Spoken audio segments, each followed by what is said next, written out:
Good evening, everyone. Before we commence the council meeting, I must advise that due to a other meeting that is still underway, the request for the meeting is to be adjourned and we will resume shortly. So the meeting this evening, 16th of December 2024, councillors, I call upon someone to move a motion to adjourn this meeting. Councillor Addis? So moved, thanks, Mayor. Thank you. And Councillor Bitter?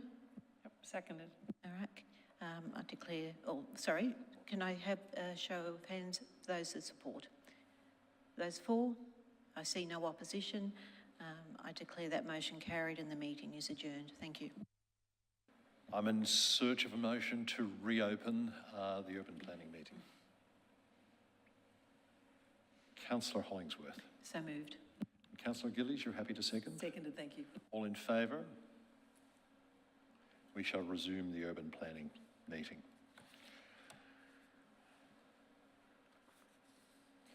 I will now move to Lee Thomas.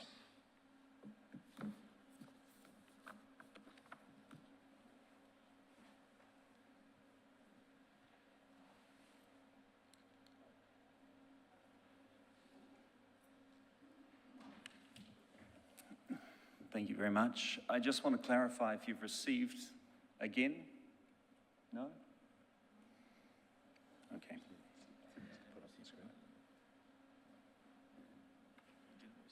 We don't seem to have anything. I think Julie resent it. Okay.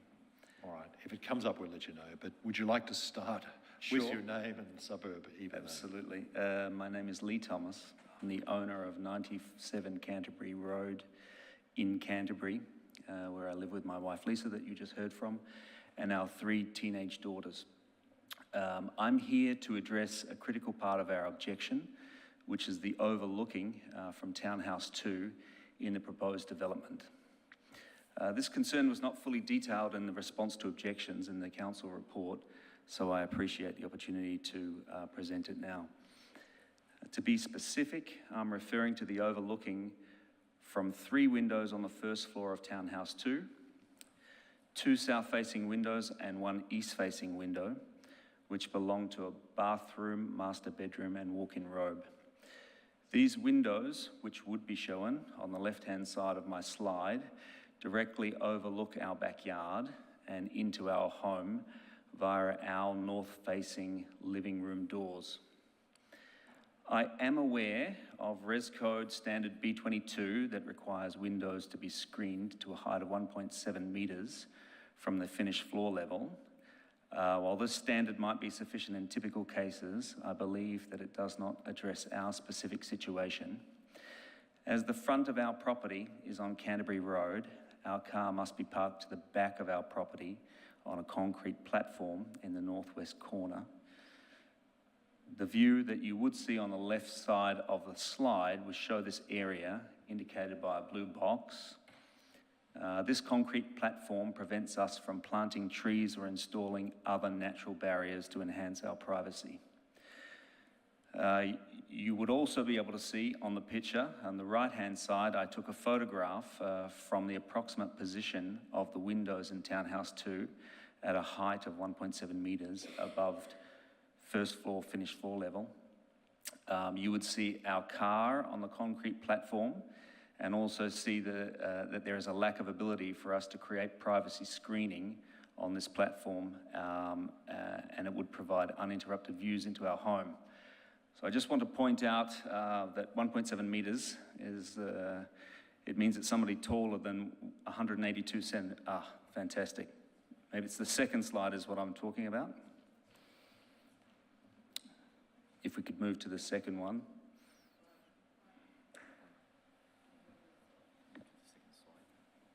We move to a second slide.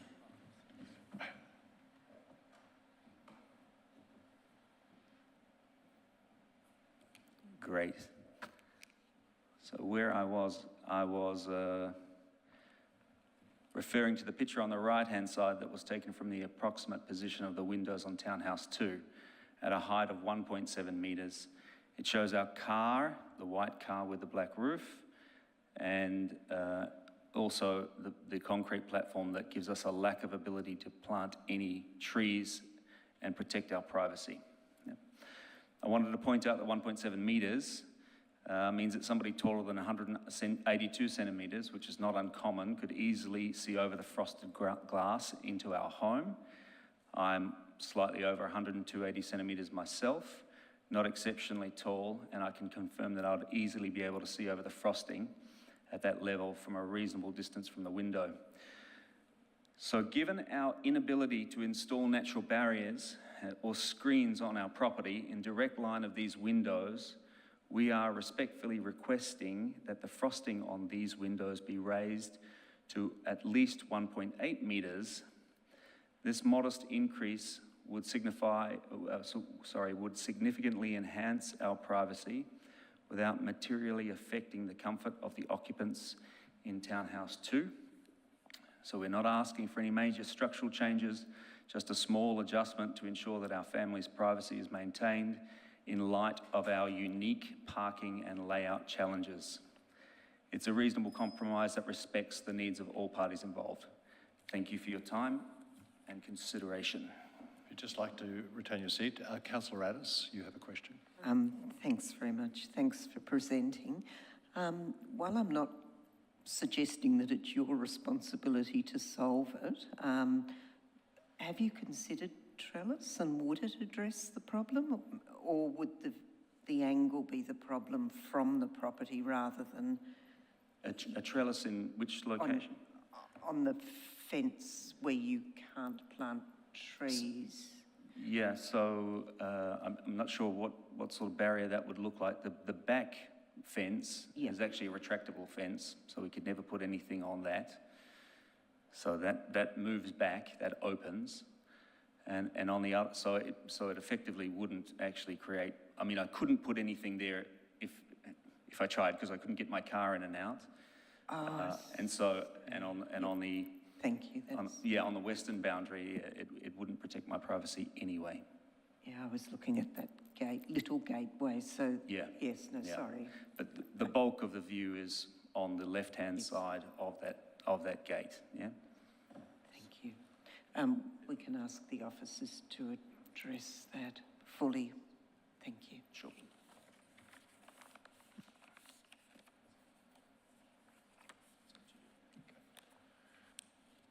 There doesn't appear to be any further questions. Thank you very much for your presentation. Thank you. Council, we have one other submitter who's put in a very late application, but it's a balancing one. It's really representing the other side. They promised to be very short and sweet with it, so I will allow it. Michael Henderson, would you join us?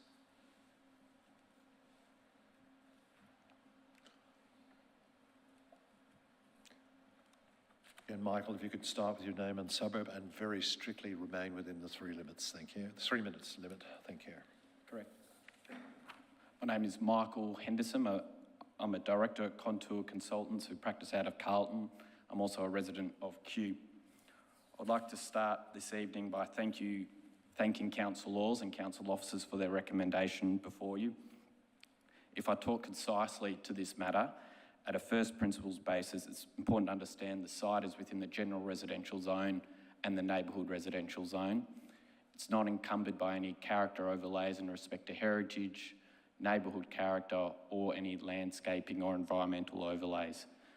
It's also, in terms of policy direction, within the East Camberwell Neighbourhood Activity Centre.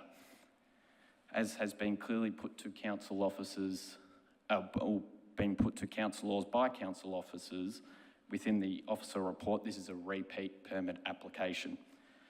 And in many respects, we are supportive of the recommendation that is published. Importantly to understand, this is an apartment building comprising 11 dwellings of 11.5 metres in height. It's also comprising 2 townhouses, 8.6 metres in height. From a site coverage point of view, it's 51%. That's below the 60% requirement. From a permeability requirement, it's 31%. That's above the minimum 20% requirement. From a garden area requirement, it's 45%. That's above the minimum 35%. There are key elements of this application that have responded to the previous application that was before council officers and the tribunal. As I outlined before, I'm very supportive of the officer position that's been published. There are some key components of the officer report that are worth highlighting to councillors this evening. Firstly, section 8.1 of the report says the proposal is responsive. It provides for detached dwellings on land within the neighbourhood residential zone and a 3-storey apartment building within the general residential zone. Other items to highlight, key issues. The application is strategically justified. The proposed height and townhouses are appropriate having regard to the zones. The proposal achieves compliance against Res Code, including all off-site amenity impacts. The proposed design offers a well-delivered and balanced composition. Visitor and resident parking are provided in excess of the minimum requirements. Those words, council officers, are from the council officer report, councillors. Other points to highlight in respect to the comparisons and improvements. Acknowledge there's only a few moments left. In comparison to the previous application, words of council officers include the development provides for a number of improvements to its design as compared to the previous decision plans. I won't go through them in detail, but I'll affirm our support for the officer position as printed. Thank you very much. Councillor Addis, you have a question. Thanks, Chair. Thanks, Mr. Henderson. You were here hearing what the residents' concerns were? Yes. Yes, okay, thank you. So I've got a couple of questions in relation to that. What confidence or how will you ensure that trees on neighbouring properties won't suffer as a consequence of your building? Yep, so one of the conditions of permit specifically, or recommended, is conditions 10 and 11 of the permit. They're in relation to the tree protection management plan, and specifically they require the project arborist to be on site during construction, and it requires those times to be declared and submitted to council before construction starts. That's a typical condition of council that enables an element of confidence and trust that trees on the site and adjoining the site will not be compromised during the build. And you're confident you can protect the trees, both on site and adjoining? Yeah, and it's a reasonable question to ask because this was a key discussion point in the previous application. As part of the current application, we have commissioned a new arboricultural report which included root investigation assessments. That has been provided to council officers, which has been supported by council's own project arborist. Okay, thank you. And you've said you're generally okay with the conditions and would adhere to them because you heard residents express concern that they might not be complied with? Yeah, we are, and should a permit issue, it's an ongoing obligation for our client to comply with that permit at any given time. Thank you. I've just got a couple more. course. Sorry, Chair.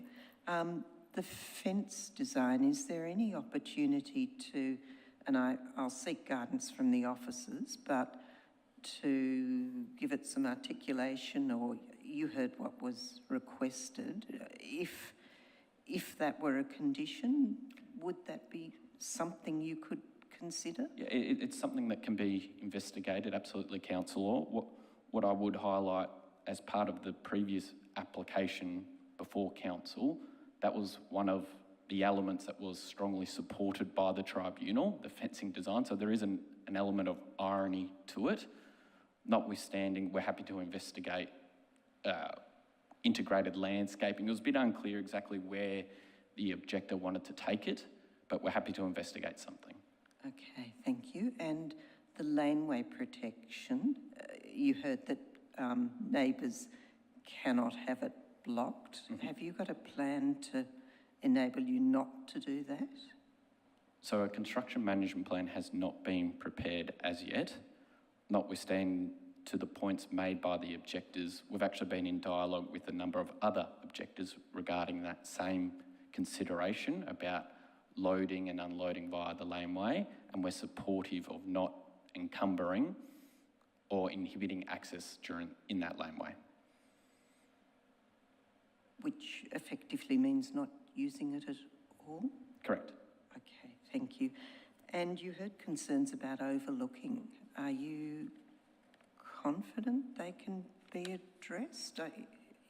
We are. There is one council recommendation to tidy up or to provide screening to one of the townhouses, and we're supportive of that recommendation.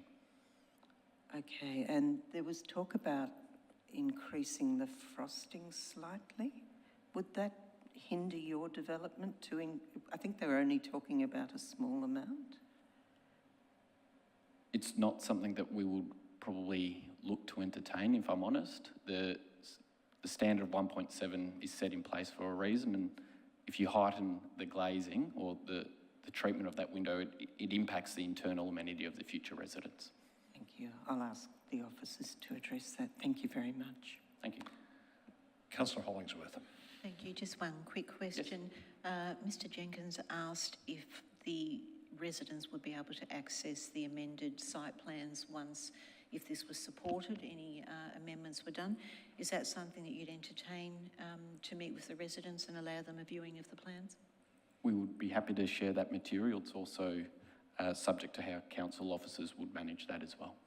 Thank you very much. Mr Henderson, that exhausts the questions. If you could just return to your seat. Thank you Thank very you all. much. I will now return to the officers for matters arising. Thank you, and through you, Chair.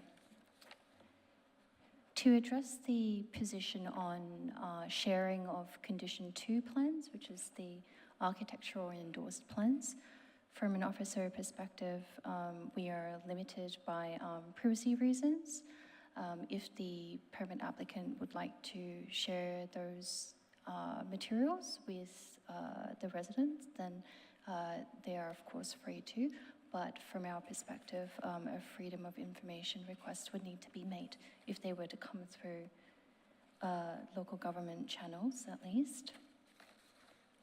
To jump to tree retention, so there was a question that was raised in relation to conditions that would protect trees. So I believe the submitter was not able to locate those conditions, so they're actually located in Condition 2I.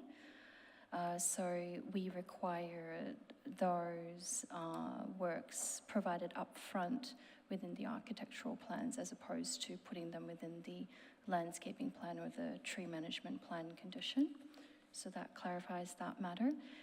There's been a couple of trees that have been identified. So firstly, tree 24. Tree 24 is a tree that's located on site within the northeastern corner of the site. And in relation to that, Council's arborist advises that there is approximately a 10% encroachment into the tree protection zone. He's also noted a number of conditions, including not excavating within the TPZ, maintaining existing grade, using non-destructive techniques and root-sensitive footings, and that's all been incorporated in Condition 2I, as I mentioned. So we are confident that that tree can be retained and protected. In relation to tree 32, so tree 32 is located along the Wentworth Avenue frontage in the northwestern corner of the site, and that is approximately a 3% encroachment into the tree protection zone.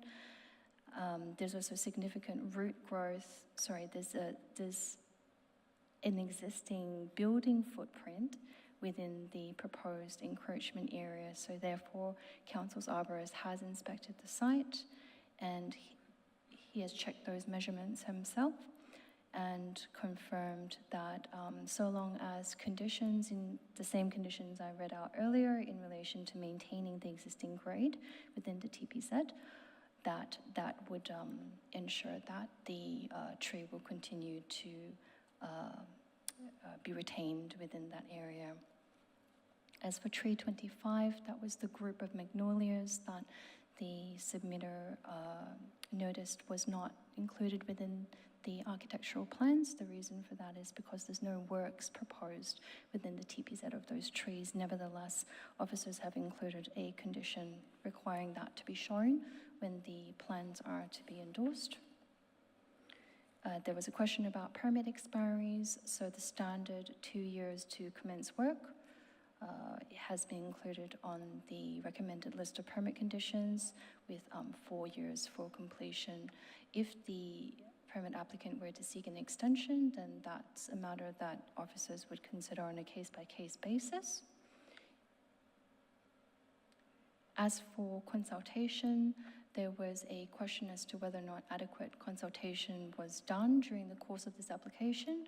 This application has been advertised in accordance with Section 52 of the Planning and Environment Act. So from council officers' perspective, there's no further consultation that is required. It would be pertinent to note that since the previous application was determined by council and then determined by the tribunal, that there have been those changes introduced by Amendment C243 to the Boroondara Planning Scheme in terms of codifying certain aspects of the standards within Clause 55. So the proposal as current takes benefit from that change within the planning controls. Previously, it didn't comply with street setbacks and side and rear setbacks. It now complies with those matters. In terms of offsite amenity impacts, the only standard that isn't strictly complied with is in relation to overlooking. And as I mentioned, we will address that via conditions on permit. So briefly, those conditions, there's 2 of them. They have been made clear within the conditions that follow within the abstract. So to point it out to you, one of the submitters identified that they couldn't locate those conditions for overlooking. So one of them is condition 2B. So we just need to clear up an inconsistency on the plans in relation to whether or not the fence that is located on the north elevation is 1.95 meters or 1.9 meters. So on 2 separate plan sheets, they state different dimensions. The next matter is in relation to 2C, which is that we just need to have a dimension put down in relation to Townhouse 2 and those south-facing habitable windows on the first floor to be screened to a height of 1.7 meters. So perhaps just to touch on the other matter that Councillor Addis mentioned, officers would just reiterate that standard B22 in terms of overlooking has been addressed in relation to those particular windows that was raised by Mr. Thomas, I believe. The standard requires 1.7 meters, that's been provided. So from officers' perspective, we are satisfied that the standard has been achieved and that there's no further increase of that opaque glazing is required. Very briefly, in relation to traffic, the concerns that have been raised relate to school traffic generated by Canterbury Girls College. It's not this proposal. Council strongly encourages the submitters to approach Council's Traffic and Transport Department for further consideration and investigation. While existing traffic problems are acknowledged in Wentworth Avenue, this circumstance is one that could potentially be managed by Council with due process and investigation, but it is not of this proposal's making and not a matter that warrants refusal. And that's also a matter that the tribunal has accepted in its previous decision.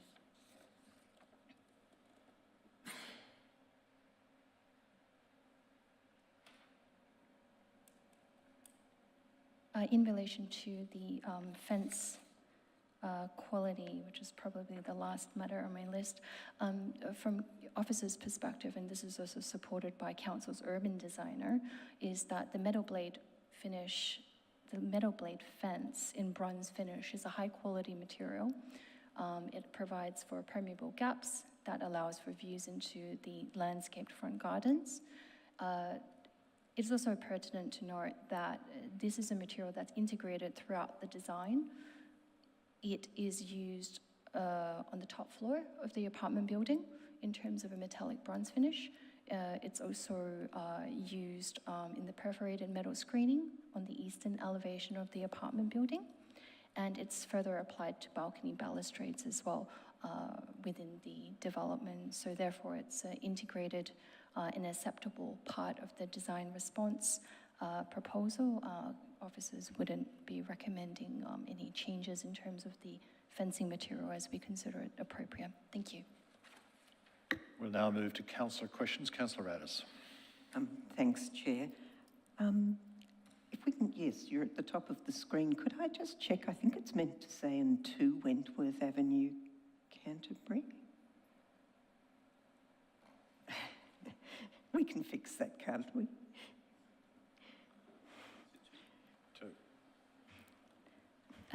Through you, Chair. Thank you, Councillor Addis. I That is just correct. noticed. It is meant to be 2 Wentworth. Thank you. Thank you. And a couple of queries. Mrs. Steinberg was concerned that the comment was made that it was generally compliant.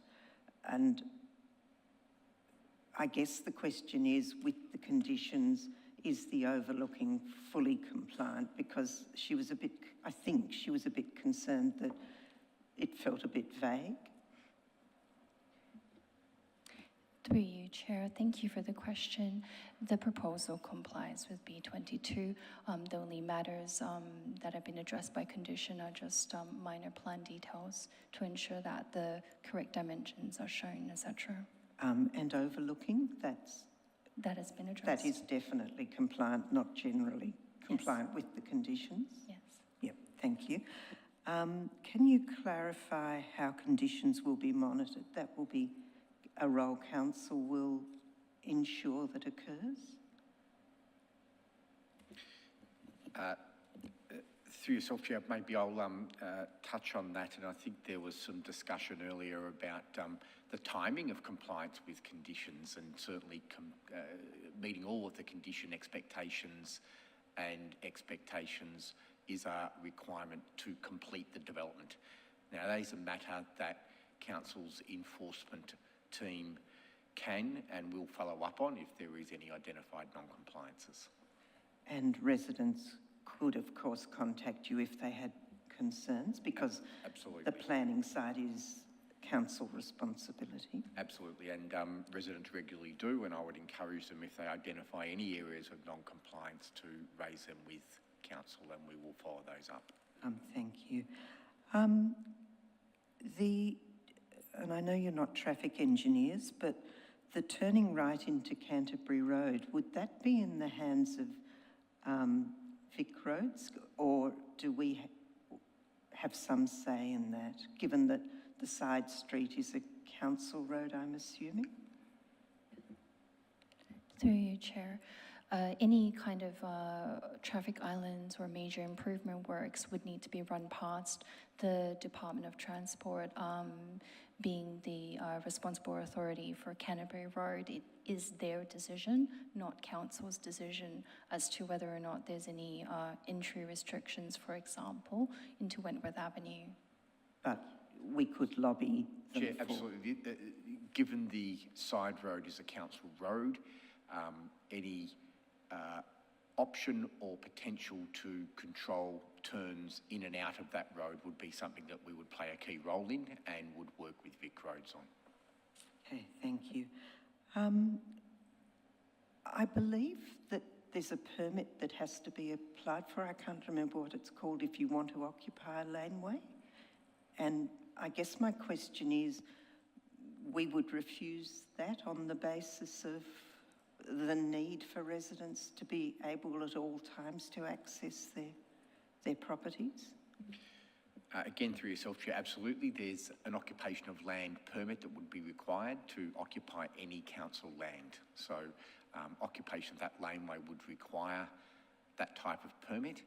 There are situations where council can and will support part or temporary occupation of land if it is absolutely required for the development on a site. However, consideration will certainly be given to the laneway access, the need for that access, and the impact on surrounding properties. And we've heard from the applicant here that they are of the view that they will not need to access or utilise or occupy that laneway as part of the construction on this site.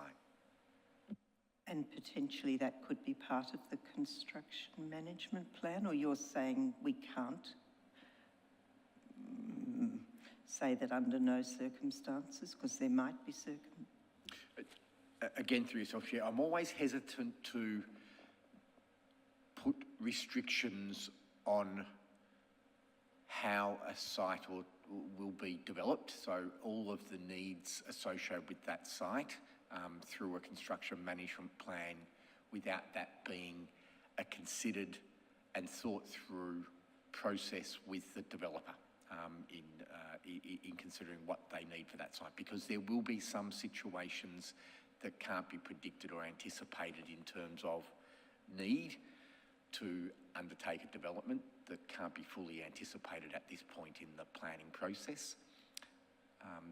There certainly is an understanding and awareness of the impact of blocking a laneway in terms of the surrounding residents that use that laneway. Okay, so I guess that's the best I can ask for. And just a question in relation to Mr. Thomas and his concerns about the overlooking, and it does seem to be quite a unique situation. I understand that we don't have anywhere exactly to go above the 1.7. Are there any suggestions about how that might be handled, or are you confident that that will stop the overlooking, I suppose, is a better question. Yeah, through yourself, Chair, and perhaps it's worth going back and having a discussion briefly around the principles of overlooking in the planning system, and also those that are included or guided by ResCode. ResCode sets a screening measure at 1.7 metres in height, but what ResCode does is sets that height to generally prevent overlooking for the general use of a site and development. It's not there to prevent any possible overlooking. So if someone that was tall went right up to the window and wanted to look out above the 1.7, then that will be possible. They will be able to look into the adjoining property. The measure of the 9 metre distance to protecting overlooking on an adjoining property is there to give a level of protection, but someone of course can see past 10 metres, but it's to give a reasonable level of protection of overlooking, just like the 1.7 metres is for general use of dwellings and the general use of the dwelling that's being protected from that overlooking as well. It's not to prevent any possible overlooking, it's to set a general benchmark that's for general use. Okay, thank you. That's exhausted my questions, and I will have a motion when the time's right. Thank you. I'll get in first. Got it. Councillor Hollingsworth. Thank you. A very quick question, just following on with the traffic turning left onto Canterbury Road situation. Is that something we would need to raise in general business, seeking a request for the traffic management team to investigate, or can that be recorded now? Through yourself, Chair, it's quite often where these sorts of general traffic issues are raised through a planning permit application process and consideration of objections. We will raise those issues with our traffic team. I think this is one that's where there's a clear demonstration from the community that there is already a traffic issue in regard to that street. So I'm comfortable to give an indication to Council that we will take that matter up with the traffic team and raise that with them for consideration. Thank you. Councillor Bigger. Yes, thank you. I just have a quick question that is probably, well, it is for future thinking, I suppose, but it it goes to the point which we haven't discussed tonight about number of bicycle spaces provided. There are 14, well, there are 24 car spaces. Now, I guess my question is, I mean, this proposal sits almost right on top of the anniversary trail. And I realize that in looking at it, clause 52 only requires 4 spaces, so it's well and truly within, met the standard. But this is not a standard that we set, correct? Set by the state government. Is there any, is that something that, in order to influence the change of that, because that might just be an outdated approach to how we think about these things, particularly as we're thinking about greater densification, is there a way that in future that you'd begin to address that or advocate for changes? Again, through yourself, Chair, absolutely. That, in fact, the introduction of bicycle parking into the planning scheme for residential developments was only included in a change to the car parking provisions probably 8 or 10 years ago now. So it is something that has been introduced. It is an evolving area and an area where there may well be future changes that are included, because the car parking provisions of the planning scheme, including including bicycle parking provisions, are being reviewed, and we have advocated a position in regard to those car parking changes, and bike parking will be part of that consideration. So absolutely, there's an opportunity to continue to advocate for additional bike parking. Thank you. It's particularly important to hear in light of densification. Thank you. We've now exhausted the questions. We'll return to you, Councillor Addis, for a motion. I did ask officers to prepare an alternative motion that seeks some minor changes.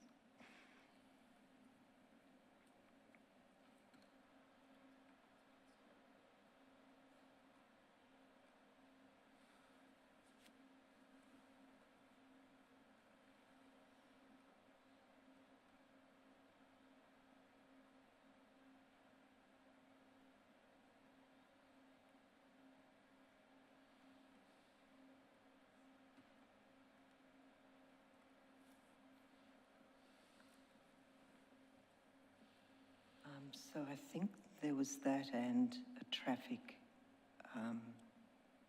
request.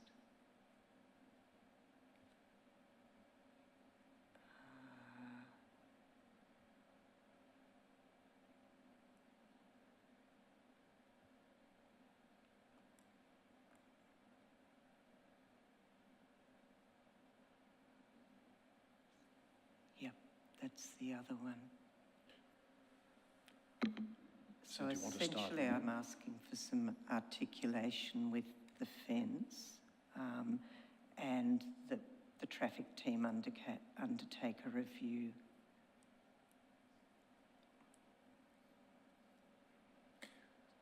So do you want to start there, Councillor Addis, and then we'll move back to see if everyone's had a chance to read it? Waiting? Somebody had... Sorry, I didn't quite. I'm just waiting for a seconder, I suppose. Oh, well, people have had a chance to... I'd like you to say that this is the motion as yes. amended before we seek a seconder. Do we have recommendation B? It's, yeah. That's the way we'd word it, is it?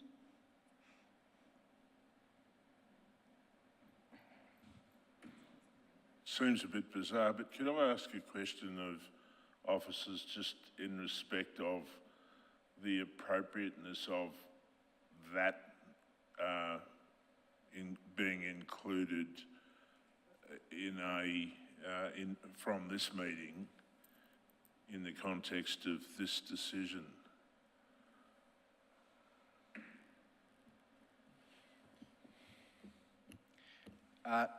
Through yourself, Chair, it's probably a type of matter that would generally be brought up in general business for officers then to follow up with the transport team. So it's not a review of the parking and traffic conditions, as I indicated in my answer to the previous question, it's not a matter that is unusual to be brought up with our traffic and transport team. However, it is not a direct planning permit application decision matter.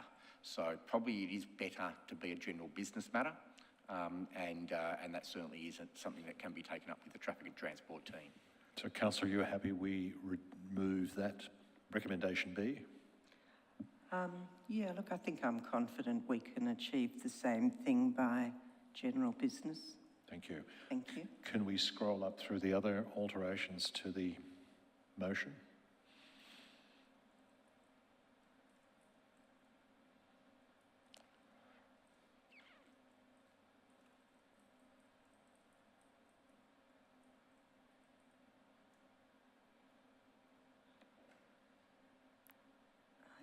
I think it was up a bit further. There, yeah. We passed one. Were you happy to pass on that? That's Go to the this first, okay. main bit. Okay.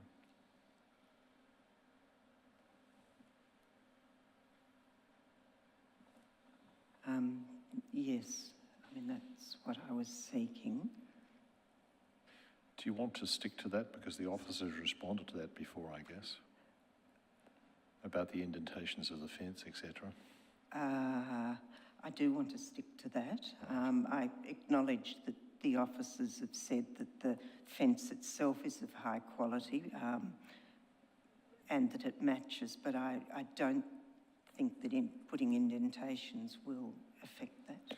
So do we need to go back to the other piece, a few clauses down that had a modification in it as well? Can we go back down to that? I think it was just to create consistency.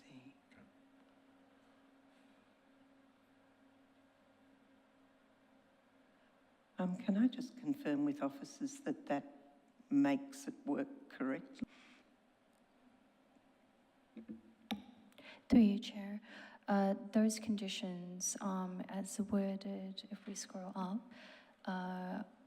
can be achieved from officers' perspective in terms of providing for 3 indentations within the general fence line. It will allow for a minimum of half a metre width of soft landscaping and planting to be provided at edges at regular intervals of the fence line on Wentworth Avenue, and then the same along Canterbury Road. So it would just mean that the soft landscaping, instead of being behind the metal blade fence in some areas, would be brought in front of it so that it can be seen and appreciated from the public realm. Having a look at the deep soil planting zones, that wouldn't impact on the planting of any canopy trees as well. So from officers' perspective, it's feasible. Okay, and the I that I think Councillor Gold was, and that makes sense within what we're suggesting? Yes, so we are looking at, I believe, condition 4I, which requires any changes required by condition 2 to be implemented in the landscape plan. So if we perhaps scroll to the start of the, so it should be, so just there, so condition 2T and condition 2U speak to the indentations. Yeah, so it's just to make sure that the trees continue to be protected given the indentations, is that? Correct, and the fence is also shown in the landscape plan along with soft landscape. Thank you, yes, I'm happy with that. Happy with that as your motion? I'm therefore in search of a seconder for that motion. Councillor Thompson, are you happy to second that? I am, thank you. Is there anyone opposed to the motion as it now stands? We have opposition. Councillor Addis, would you like to speak to your motion? Thanks. Look, I will try and be quick because I realise it's been a very long meeting. I'd like to start by acknowledging the amount of work that both officers and the residents have put into this over quite a protracted period of time to get to this point. You know, there's been a visit to VCAT and many modifications to plans, and while people might not be totally happy with what's here, I think we can acknowledge that it is a huge improvement from where we started, and that is thanks to the diligence of residents and officers. Look, it will have an impact on the neighbourhood. I don't think anyone can deny that, but when we have a building before us that is compliant and in many respects conforms to the concerns or addresses the concerns that VCAT expressed, I feel that we are almost obliged to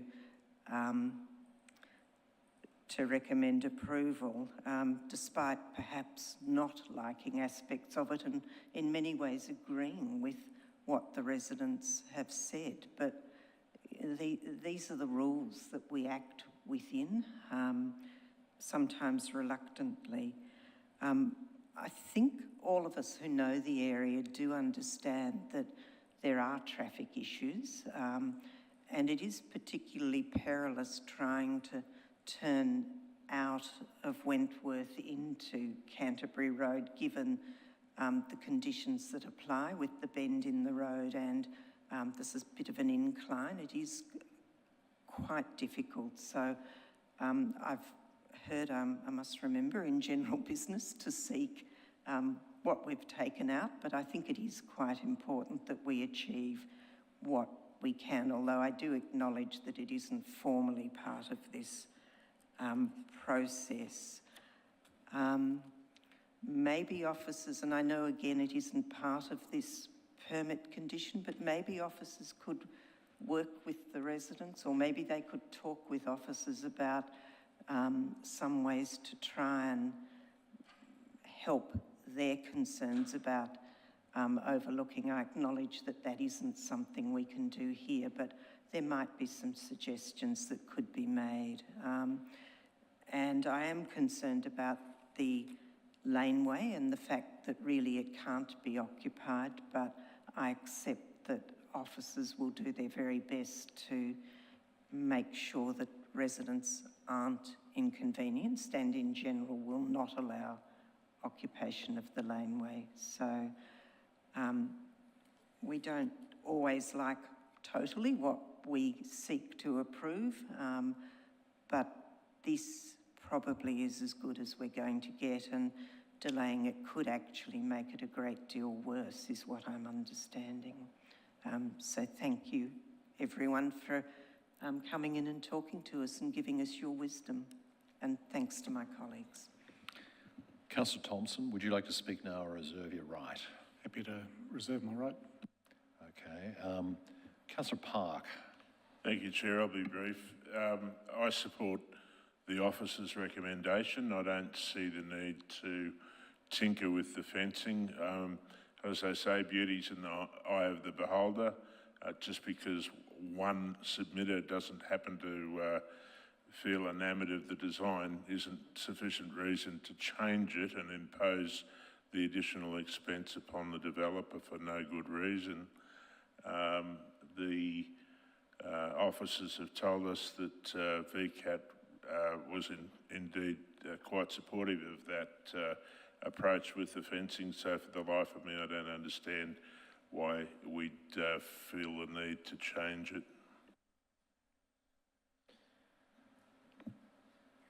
No further comments? Councillor Thompson? No? Councillor Addis, I return to you to close out debate. Very brief. Having been to a couple of meetings with officers, well, one with officers and residents and one with just residents, I do want to assure everyone that it was more than one submitter who had concerns about the fence. In fact, they were a group that were fairly united in their shared concerns and have had the courtesy to us to divide up their talk in a way that doesn't mean they repeat the same concerns. And I think it's also worth noting that I think I heard the developer say that they potentially didn't have problems with this slight modification. So seems like a small thing to ask to help residents feel a little more satisfied. So again, thank you to the officers. Thank you, Councillor Addis. I'm going to move now to put the motion. All of those in favour? Anyone against? The motion is carried. Thank you. Well, we're whizzing through to general business fairly quickly, so you hope you remembered what you were going to say. General business. Councillors, are there any matters of general business? Councillor Addis. A traffic assessment, please, as perhaps we can take it out and put it somewhere else, but an assessment as we had initially mentioned.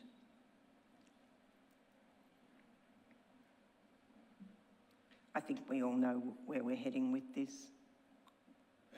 Sorry, can I just ask clarification? That is the condition that was in About inappropriate. traffic, yes. Can I ask a question before we move further?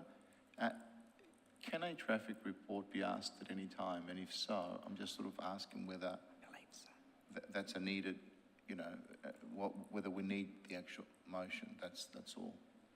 Look, I think it might give the residents some security that I acknowledge what you're saying. Yep.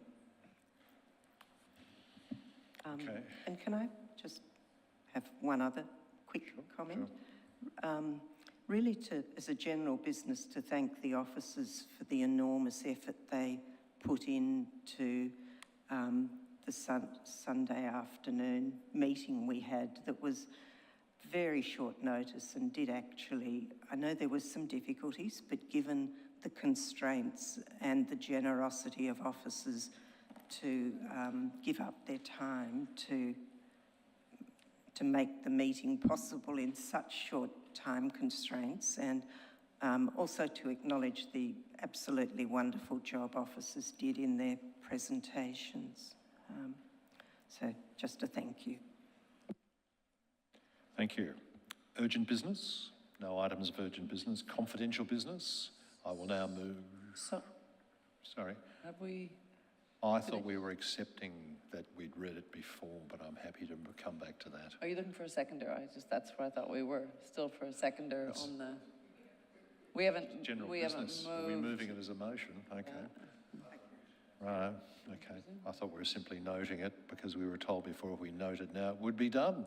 So we want to run that as a formal motion. Thank you. Okay, here's the motion. Do we have Councillor Addis, are you happy with this as a motion? Sorry, Chair, what part of the agenda are we now on? General I business. heard you call urgent business. No, general business. So I've been accused of missing out the motion, and there's a motion, so I'm happy to go back to it. Councillor Addis, are you happy with that as a motion? If that complies with governance.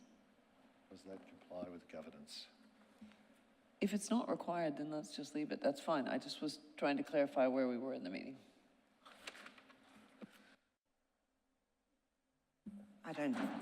I trust the officers. I don't require it to be a formal motion.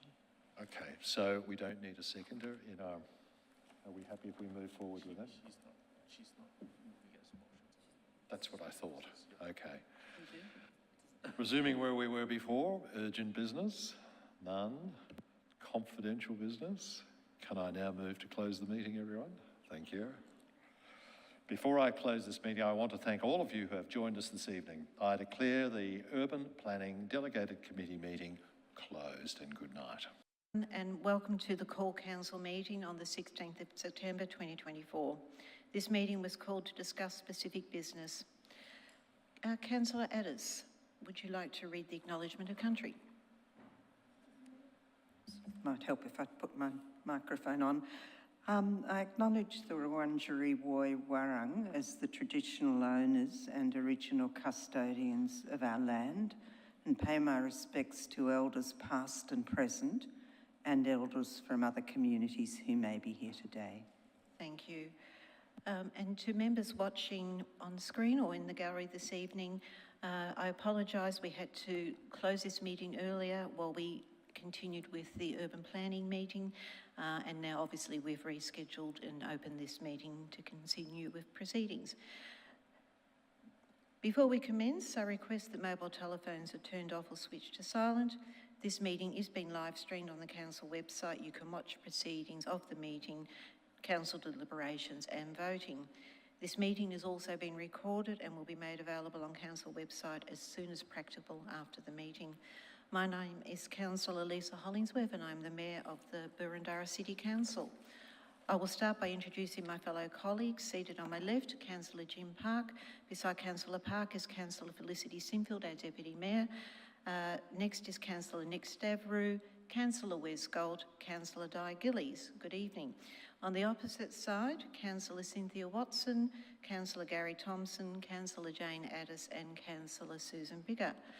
I make note that this evening we have one apology from Councillor Victor Franco. Seated to my right is the Chief Executive Officer, Mr Philip Storer, and on our left, Manager for Governance and Legal, Mr Brian Wee. There are other officers in attendance tonight and they will be introduced as required. As I mentioned earlier, Councillor Franco is an apology.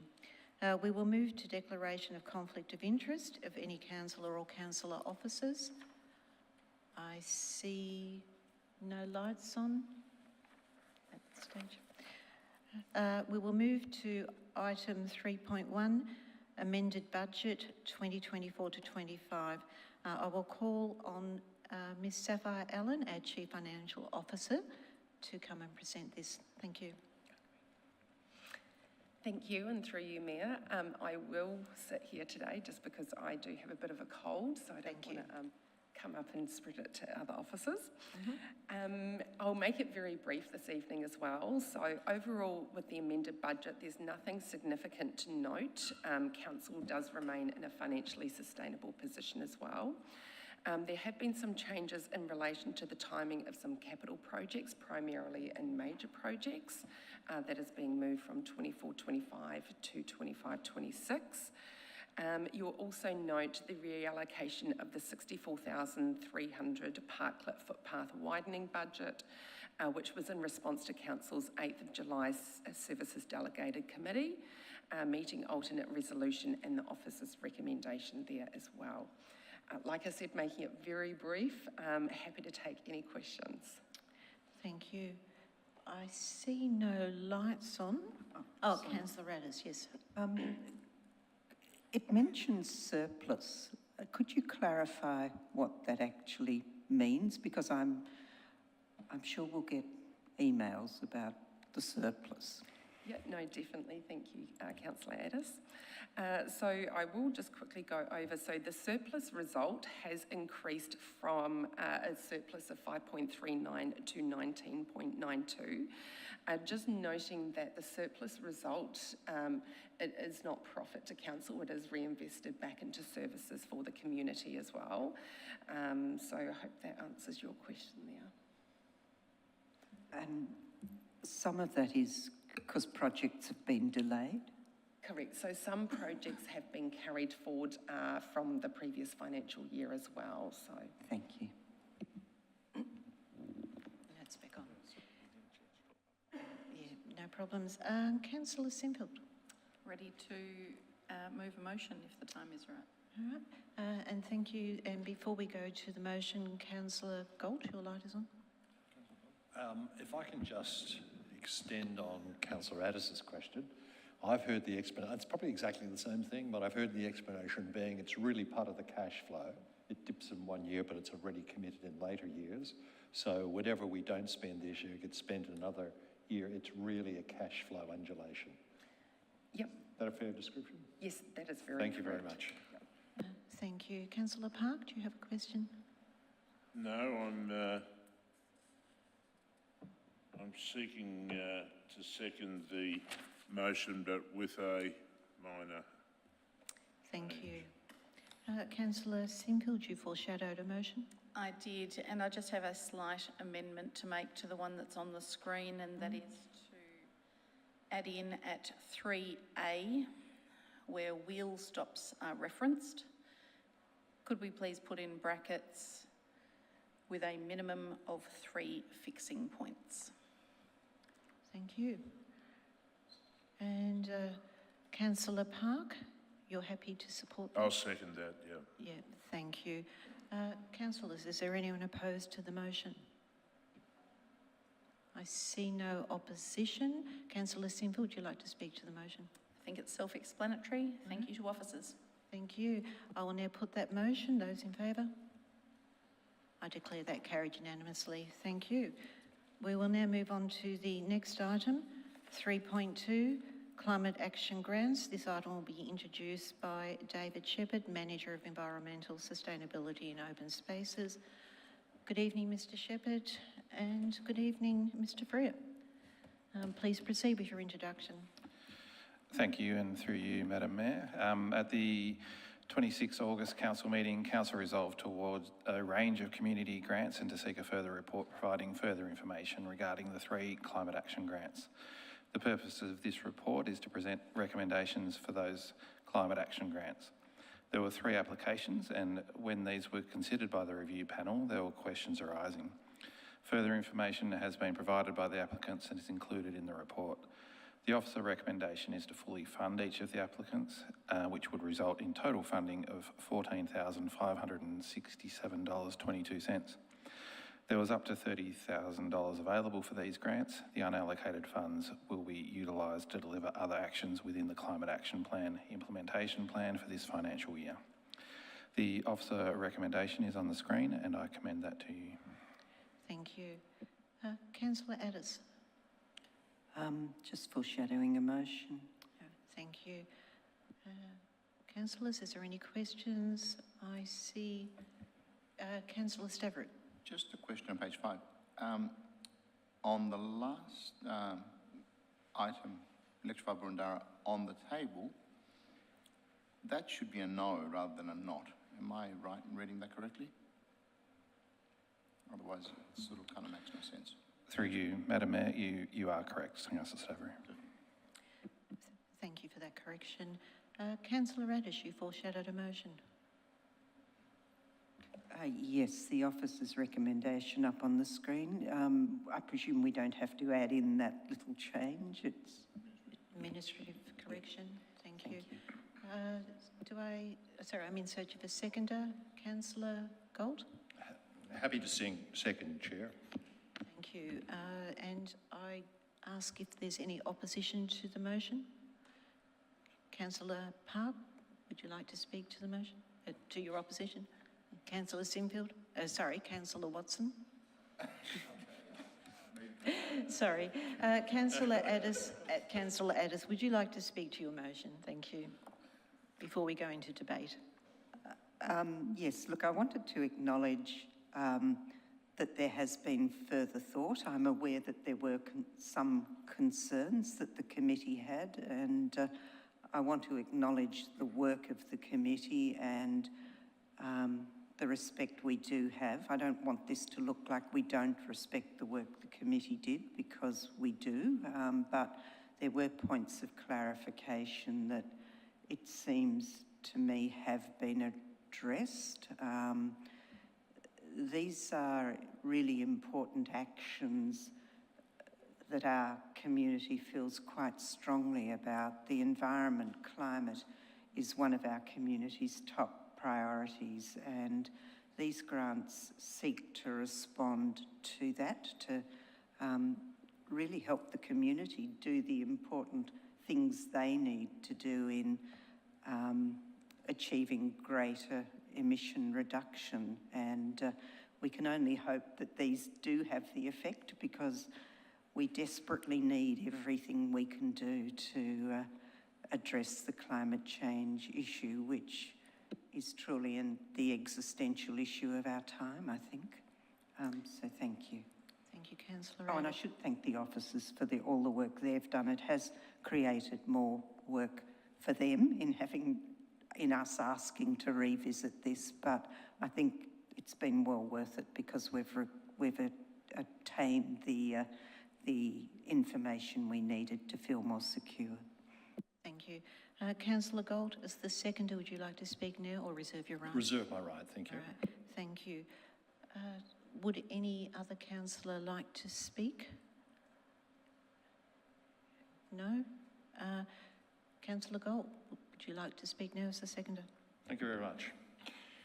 Look, I just touched quickly on the 3 applications. I think the one in Kooyunkut was terrific. The owners are actually involved. That's been clarified, and there's lots of local support with the Scouts particularly. Moving to lighter footprints, and I know there's always been a little bit of question around lighter footprints, but I've always found, many of us have found, the presentations they do to the public are very high calibre. The meetings, and I've attended a few, have been booked and standing room only quite often. And they have undertaken not to use any of this funding in any candidate forum. So I think they pass on those sorts of things. And finally, to do with Electrify Boroondara, weekend before last, there was the second expo. Again, they had 1,100 visitors at it, and other people in the shape of volunteers in the room. There would have been another couple of hundred people there. Many people looking for information and advice to reduce their emissions in their homes. And what Electrify Boroondara are attempting to do with this project they put forward is to address that, to find a system where that's online for us all the time. They're doing it with a tried and true information base through Yarra Energy Foundation Intellectual Property. And they have a team of up to 15 volunteers working on it, a team that we can put together as a council. And, 70 people allocated to public meetings as required. So I think it'd be a great system. It can, at any point in time, can fall back to council and be used to council. It's an asset in our community. I strongly commend it. Right, thank you, Councillor Gold. Councillor Park. I don't support the officer's recommendation. The committee examined these applications and recommended against them, and that remains my position. Whilst Councillor Galt might seek to sing the praises of lighter footprints, in my many years of experience on council, they've been a political organisation and campaigned against a number of councillors over the years, and in my view it's wholly inappropriate that funds like this ought to be applied to an organisation like that. Thank you, Councillor Park. Councillor Sinfield. I feel compelled to echo Councillor Park's comments. I chaired this committee and opposed the issuing of these grants for similar reasons, and also note that I'll leave my comments there.